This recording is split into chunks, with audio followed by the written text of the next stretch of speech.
Hey, Heart listeners. I have a new series for you to listen to. It's called Expectant. I just listened to the first 2 episodes, and I'm hooked. Is the climate crisis a reason not to have kids?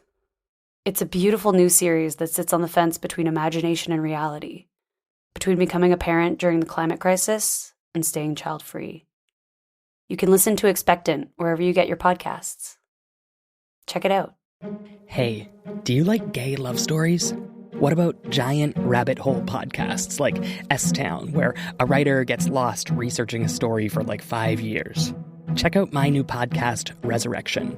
It's about a playwright named Daryl Allen. You've never heard of Daryl before because he died from AIDS before his art found success. 5 years ago, someone gave me hundreds of pages of handwritten love letters Daryl wrote in the 1970s, and I became obsessed. I'm Dane Stewart. Listen to Resurrection now, wherever you get your podcasts. From CBC Podcasts, Radiotopia, and Mermaid Palace, welcome to the Heart. I'm Caitlin Prest, and this is Sisters, Debreif-isode.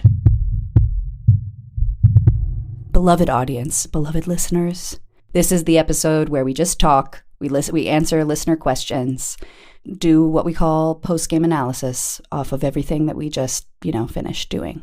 We are here in what we call the mermaid womb. There is a fuzzy Denmark-inspired carpet. It's not real sheep's fur. It's fake. It's plastic hair, just like My Little Pony hair, which we learned is plastic when we tried to blow dry it. Okay, there are candles lit. The piano is there. The accordion is there. There's a picture of our great-great-grandpa with fish. We have a flower wall that was made by Natalie and her friends at an art thing that she did for her art heart, her art evolution. We have the classic Mermaid Palace tulle everywhere of all different colors, mostly turquoise right now, but the red is upstairs in my room. We have a pile of flowers in the corner underneath with some gold lame underneath. We have a couple Jesus candles, and we have a small fridge that was turned off because it interferes with the recording process. And Natalie's always very particular to make sure she remembers every time. It's a real pleasure. And we have a wig, a mermaid wig that made its first appearance in 2019. A twinning mermaid wig. The first time I actually paid Natalie to be in something that I was making, and we dressed up like twins.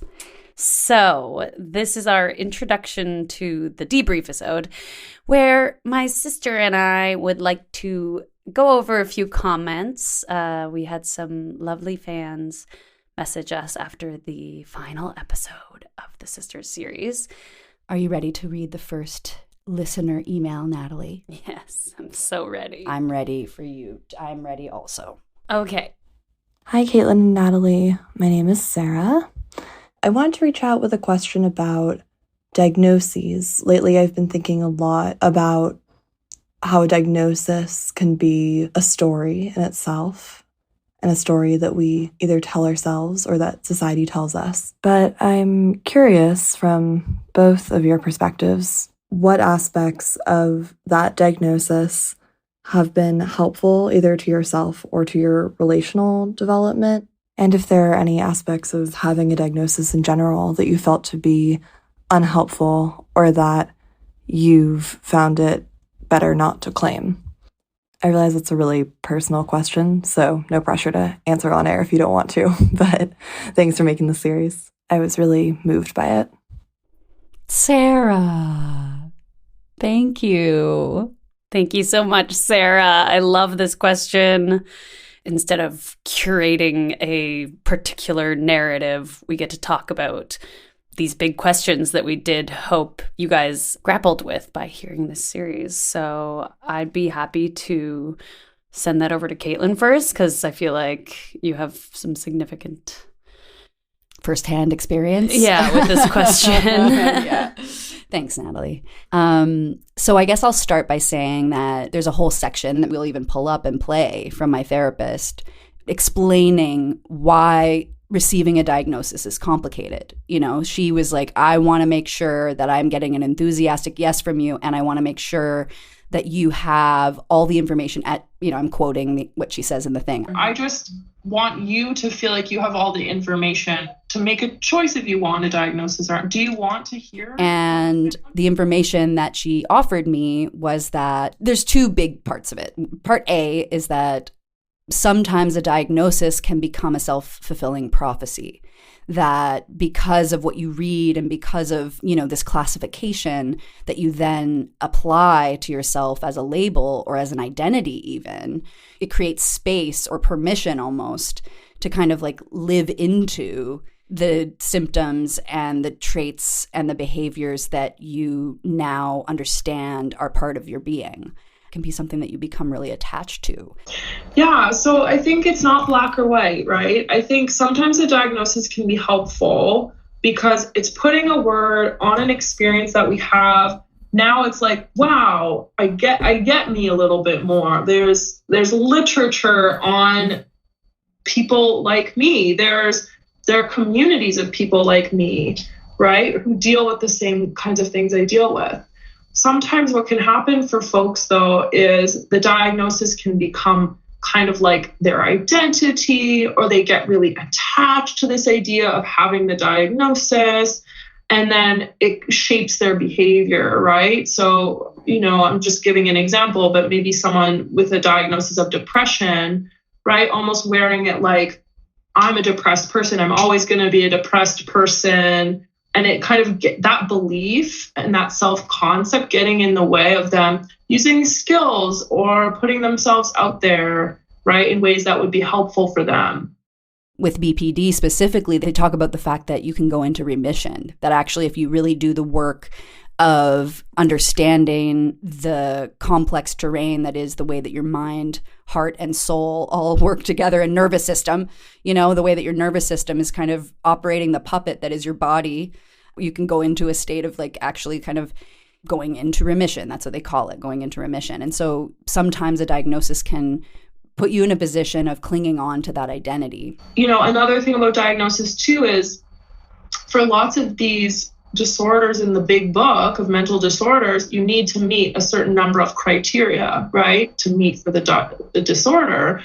But someone with 5 criteria versus 3, the person 3 might be more functionally impaired. They might have more severity. They might have more impairment, yet they don't necessarily meet for that label, right? And so I think that can trip people up too, where they're like, oh, I must be so severe because I have this label. When actually what we really probably want to be thinking about is not the label, but what are the things you're dealing with in your life that go along with the label, right? The label just refers to a cluster of symptoms you're currently experiencing. And almost every mental disorder is totally treatable, and you no longer meet criteria for it later in life. But again, for some folks who might get really attached to that identity, that self-concept change, sometimes it might be hard for them to even want to get better. It's complicated. Like there's more to it than, oh, you have this or you don't have this, right? And then the other part of it, part B, of the complicated stuff around diagnosis is the stuff around stigma, is the stuff around now suddenly feeling like you are in a category that defines you that maybe doesn't adequately define you, and, you know, puts you into this box that doesn't maybe accurately or perfectly describe who you are or how you deal with your mental health. It's a really shitty name for this disorder, because when someone hears the term personality disorder, just that phrase sounds very shaming. It's not a personality disorder. A better term for it is emotion dysregulation disorder. The other thing about diagnosis is it's like, oh, you have a disorder, you have an illness, you have a disease, you know, and the philosophy of neurodiversity takes a different approach. Instead of pathologizing and being like, you have a disorder that you need to overcome, like thinking about neurodiversity is gentler and more empowering in a way, because it's like, let's understand the ways that you are different instead of thinking about it as something to overcome or treat or medicate. There's a school of thought that is more about learning about the landscape of your mind, how it's different from neurotypical, quote unquote, minds, and thinking about it as just you are shaped differently. And I think that way of thinking is really important. However, I don't feel like I deserve to claim the mantle of diversity around this issue. That I'm just different, and to take an accessibility framework or frameworks that were developed to like support people who are legitimately marginalized in our culture, and then apply that to myself as a way of understanding these symptoms that have actually caused everyone in my life a great deal of pain. Like, that's where I start to feel like I don't deserve it. I'm like, what does it mean to like welcome these traits about myself when the whole reason why I even pursued a diagnosis is because everyone in my life was so fucking mad at me, even my own sister. Like, it was like people were kind of like leaving my life and leaving my life and leaving my life and hitting their limit and hitting their limit and hitting their limit. And then I felt like I had no one left in the world. And then I brought Natalie into my life to help me finish my work. And even she couldn't handle it, like, so when you get to that point, you're asking yourself, what's wrong with me? And there's a lot of guilt that comes around the wounds that I've caused people because of these symptoms.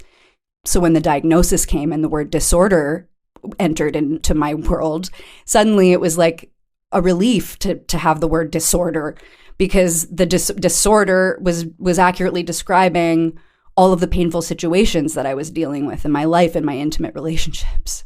Like, it's weird. I mean, and that case in point why I need to do more therapy. Like, I feel like I'm just shaped differently, and I'm just as valid, that the way that I move through the world is just as valid as everyone else. And I do have emotional dysregulation, and I do see things in very black and white, and I do put people on a pedestal. And then as soon as they do something that falls outside of my angel version of them, I they become a demon to me. Like, I do all those things. I am really reactive. I do have a few layers of skin missing. Like, sometimes an eye roll registers to me as a yell, as a nasty comment that, that was never spoken. It was spoken in my mind with the microfacial expression. All these things are real, but then to say then that I'm just different, to have the diagnosis, and have it and say like, there is actually something wrong with me. Like, it helped. It helped because then it wasn't just that, okay, everybody like you're just failing. You're failing to operate as a human being the way that everybody else is, and that's on you. But now suddenly it's on my disorder.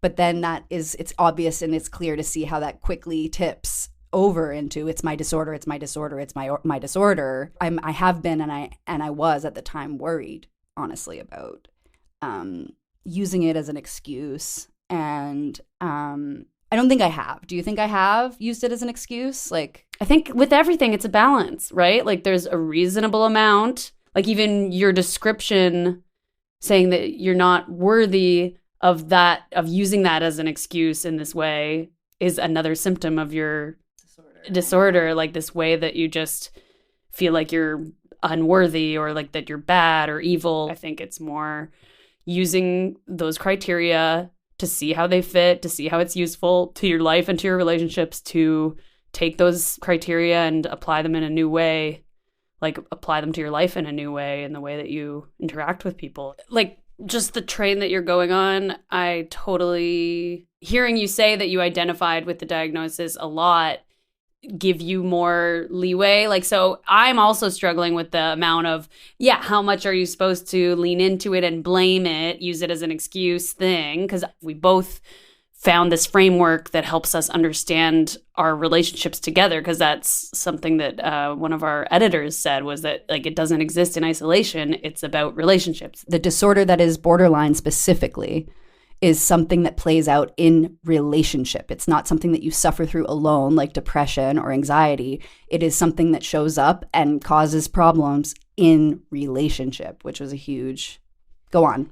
I felt like I was betraying you by reading that book and thinking that you might fit in those categories. It was a relief for both of us to see that together, but also to have you give me permission to like see those qualities. And now we've kind of found a place where it sits in our lives. For me, I understand, I 100% understand people's skepticism towards institutionalized Western medicine, especially when it comes to mental health, especially as a woman, especially as a queer woman. And I'm sure lots of women of color are skeptical because the medical institutions have not been kind to women. The studies that they've done have not been accurate. I was honestly critical of that too. I was critical of DBT, of dialectical behavioral therapy, which basically invites you to fact check your own feelings. And I'm like, I don't want to fact check my own feelings. My feelings are facts. My feeling is happening in my body right now. It's telling me that I'm in danger, and that's real.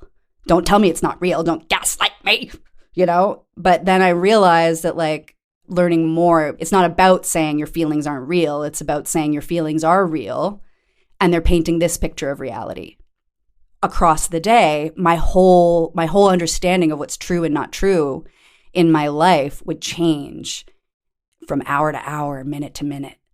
And it's a whiplash. It's a fucking crazy whiplash. You know, having my feelings say, I'm happy now and everything is good. I'm sad now and everything is bad. I'm mad now and everything is attacking me. And so what I learned to do with DBT and through the diagnosis is to kind of take some distance from the feelings. DBT is based on Buddhist practices of observing the feelings and then the story that my brain creates to explain what the feelings are, and then shifting and seeing that, wow, a completely opposite narrative has been created because I'm happy now. And then learning how to kind of just take a beat, take a pause, and like look at all of those different messages that I'm getting from my body, and, you know, taking things slower, you know, and doing things with intention, knowing, kind of trying to take into account the 100 different ways of looking at my life and trying to come up with some kind of average in the middle instead of swinging from pole to pole to pole to pole to pole to pole to pole. Like, I mean, I would sometimes have this experience of one day taking a bunch of actions based on a feeling I was having that was completely overwhelming, that felt like everything that was real about being alive, and then waking up the next day feeling something completely different, and then feeling betrayed by the self that did all that other stuff, and then start to go and undo all the things that sad Caitlin did, because now happy Caitlin is like, what the hell was she thinking? And then the next day being scared Caitlin, and then scared Caitlin being like, happy Caitlin did all this stuff, you know, and so constantly shifting, like the ground is always shifting. Yeah, so that's just one example of how the diagnosis helped me, how the knowledge of the diagnosis helped me to start to regulate and become a more stable person. So I think this goes really well into basically another person, a lovely person messaged me and said, "Hi, Natalie, are y'all still taking questions? If so, I have a long, meandering, anonymous question for Caitlin. Do you really believe in your core that your diagnosis is accurate? What did the diagnosis give you access to that you didn't already have? I have very little trust remaining in the psychiatric institution, but I'm wondering if it would be worth it to get assessed. I do feel a little silly investigating a diagnosis based on a podcast, which even one that has meant so much to me over the years. You've changed my life in other ways. Why not here? I'm so burnt out searching for treatment. I've been in therapy since middle school, medicated since high school. In addition to my mind, now I'm also trying to find treatment for my body. The past 2 episodes seem to be the message that, yes, it's worth it, but I'm so tired. How can I find the energy to keep fighting psychiatrists, fighting my own hopelessness, fighting mental illness? I think that's not silly at all. I think that's awesome that you're thinking about it based on something you heard, which is a story, and that's what stories are here for, to tell other people who are dealing with the same thing ways that we help navigate it through it ourselves based on our personal experience. So don't feel silly about that. Thank you for your kind words, and thank you for sharing. Every single time someone shares with me that the work that I've been doing has helped, just makes me, honestly, I'm about to tear up a little bit, because it's, I'm only just now, because I'm on my healing journey, realizing how hard it's been. And so knowing that it was meaningful, that the hard work that I did and the suffering that I endured making it actually was had the impact that I hoped, it really like lightens the load. So thank you. Regarding BPD, I guess that's I mean, you're kind of hitting a tender area here, because number one, I'll just start by saying another symptom of BPD is to self-gaslight. It's like you're constantly questioning your sense of reality, and you don't trust your own sense of reality, to the extent that your sense of reality is actually something that you look for from other people. And one of the biggest parts of recovering is starting to try to figure out, how do you get your sense of reality from yourself, like knowing what's real and not real for yourself. So I start with that like being invalidated and invalidating yourself is a big part of BPD as I've understood it. So even as I'm saying this, I'm like, yeah, I don't know if it is accurate. Like maybe I am being a drama queen. Maybe I am like making it into more of a big deal than it is. And that's something that I kind of like feel guilty and stay up at night wondering about. Like, I'm just like, is it really that bad?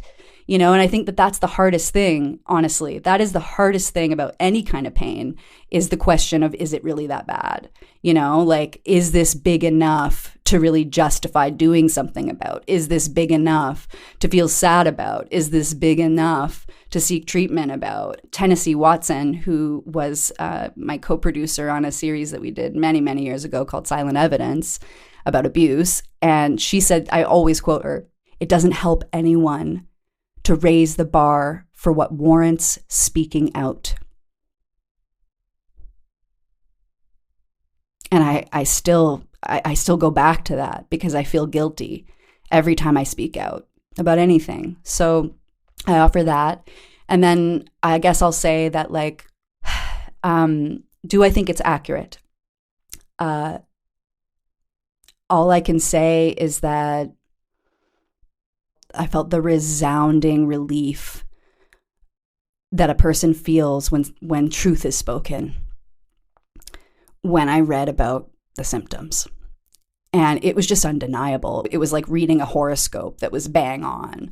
That's how it felt to me. And of course, because again, we do talk about or mention like high functioning, and that word is kind of messed up, but it is more confusing when you're doing things in the world that people associate with success. You're a well-liked person generally. And I have been able to do a lot professionally, and I have thrived professionally in a lot of ways. And so that almost makes it harder to actually admit when things weren't okay. I mean, the first time someone begged me to seek help was in 2018. It was 5 whole years before I actually took it seriously. How could I be depressed? All my dreams are coming true. So that balance of you measuring the things that are functioning from a capitalist society's point of view with the way that you're suffering alone behind closed doors, it doesn't help, I guess, to measure that way, I think. I was able to reconcile I had a different opinion of you than the whole world was seeing. And so that was kind of gaslighty for me, was that everyone saw this different version of you. And then whenever we started working together and I saw day to day how troubled and how, dark your thoughts got, and how, just in pain you were. And so it was really helpful to see the book line up with that experience.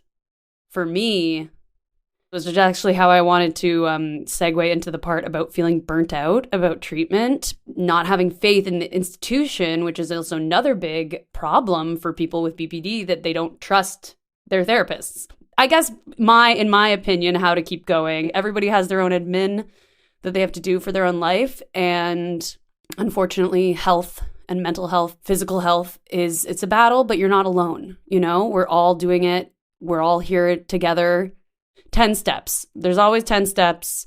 If you go into the process knowing that and ask for support, that's what we've learned, is that anywhere you can, ask for support. If you know someone who needs support, find someone for them, or help them find that person in their life who has the space for it. You just have to be able to ask. Holding yourself accountable with another human is the biggest lesson that I've learned through 2020, when we were all trying to be productive, even though our lives were going to shit and the world was in chaos, and getting mad at yourself for not doing more.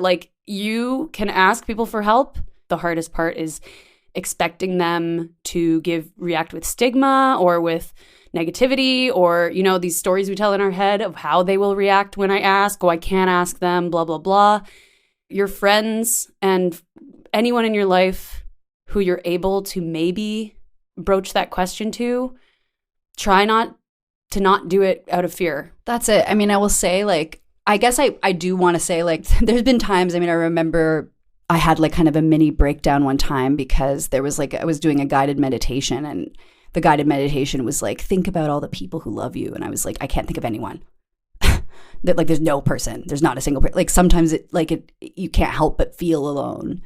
And I just want to like raise that. Like sometimes you do feel like there's not a single person left in the world, you know, who would be willing to extend more towards you. Because I think a big thing about this type of thing, like at least me, it was just like, I feel like I've exhausted everyone that I trust. And what becomes overwhelming for someone when you ask for help is that they don't know exactly what that looks like. They don't know how much of a commitment they're making. And so, and something to make it easier to ask for help is to ask for something specific, saying like, can we meet once a week at this time for half an hour? And we meet in this coffee shop, hold my hand while we just sit and think about what the next step is. You know, and that's something that somebody can really easily commit to, instead of being on call. You know, like being on call constantly is something that can really burn the person who's supporting you out.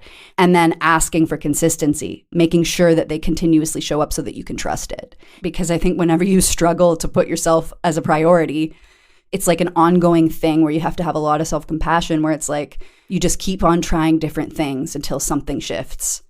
Like self-acceptance, like radical acceptance is something that they talk about a lot in dialectical behavioral therapy, and like take breaks and radically accept that you're not ready to do the work of healing right now.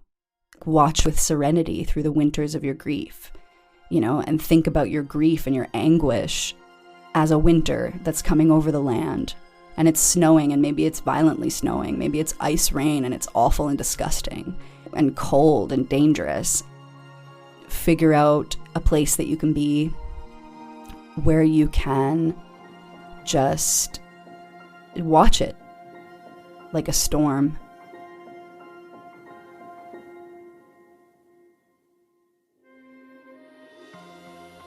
Well, I think that's all the time we have for our Debreif-isode. We really appreciate all the people who reached out. The response has been really beautiful, and we just really appreciate everyone who told us they had a similar feeling, a similar experience, a similar dynamic with their sisters. We love hearing from you. So please don't hesitate to reach out. Feel free to contact us on Instagram at The Heart Radio or at Mermaid Palace Art. You can follow Caitlin at Caitlin Prest. You can follow me at Natalie Presti. And we just want to say a huge thank you for being here and for listening. Thank you. We also have a special announcement from our friends Dane and Matt. They just released a new podcast. It's a queer podcast, 8 episodes, 5 years of research, one man's life. It's called Resurrection. So check them out on Spotify, Apple, or wherever you get your podcasts, and show them some love. Also, we have a brand new miniseries coming out on The Heart, Dad. It's coming out on a very special date, Sunday, June 18th. For Father's Day. So keep your ears peeled, and you'll hear from us soon.